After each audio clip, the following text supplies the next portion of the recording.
আগামী 13 তারিখ ঢাকায় সকাল সন্ধ্যা লকডাউন। ওরা আবার 13ই নভেম্বর নাকি লকডাউন দিবি।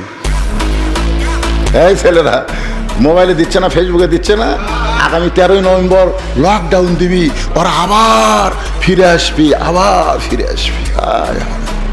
লজ্জা থাকলে যে শালারা লকডাউনের কথা বলতেছে একটাও কিন্তু দেশত নাই, সব ভারতের থেকে, মানে যে কয়টা আছে এই কটা পিটন খেলাবি, বুঝলেন?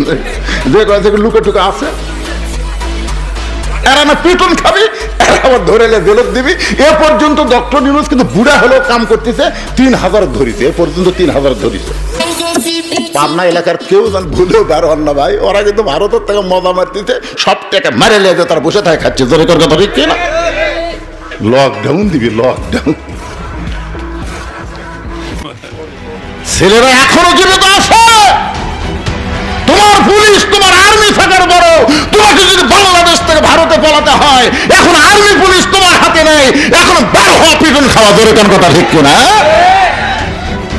লকডাউন দিবি, লকডাউন।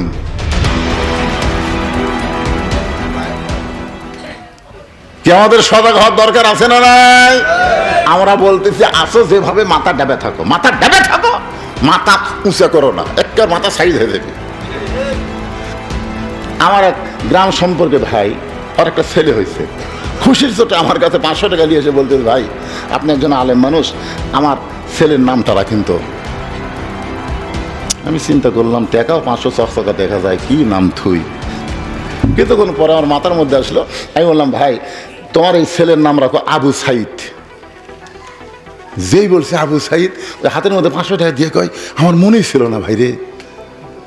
আসলে আবু সাইদ প্রাণ দেওয়ার কারণেই কিন্তু বাংলাদেশের ছাত্র জনতা জীবন দেওয়া শুরু করলো, আর যখন জীবন দেওয়া শুরু করলো তখন কিন্তু হাসিনা পলানোর ব্যবস্থা হয়ে গেল। ধরে কোন কথা ঠিক কিনা? আসলে এখন আমার ভাই ডাকতেছে আবু সাইদের মা, আমার ভাইয়ের বউ ডাকতেছে আবু সাইদের বাপ। আবু সাইদ কিন্তু এখনো কথা কর পারে না, ও ও করতেছে। রাস্তা দিয়ে যারাই যায় তারাই মনে করে, কে রে আবু সাইদ তো মরেনি রে। আর একটা আবু সাইদের নাম পাওয়া যাচ্ছে।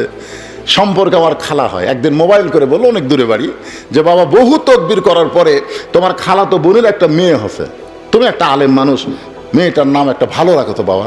আমি বললাম, খালা অত চিন্তা ভাবনার দরকার নেই, হাসিনা থন। যেই হচ্ছে হাসিনা, খালা মোবাইলের মধ্যে গড়মড় গড়মড় করতেছে। এই কিছুক্ষণ পরে আলেম না পালেম রে, আমি একটা ভালো নাম চাইলাম, আপনি খুনি হাসিনার নাম খুলি। আল্লাহ রে, হাসিনা নামের উপর যে গজব পড়ছে, অন্তত 20-30 বছর কোন মেয়ে জন্মালে ভুল করেও কেউ হাসিনা থবি না। ধরে কোন কথা ঠিক করে? তার মানে বোঝা গেল আবু সাইদ বিদায় নেওয়ার পরেও মরেনি, আর হাসিনা বেঁচে থাকার পরেও পচে গেছে। ধরে কোন কথা ঠিক কিনা?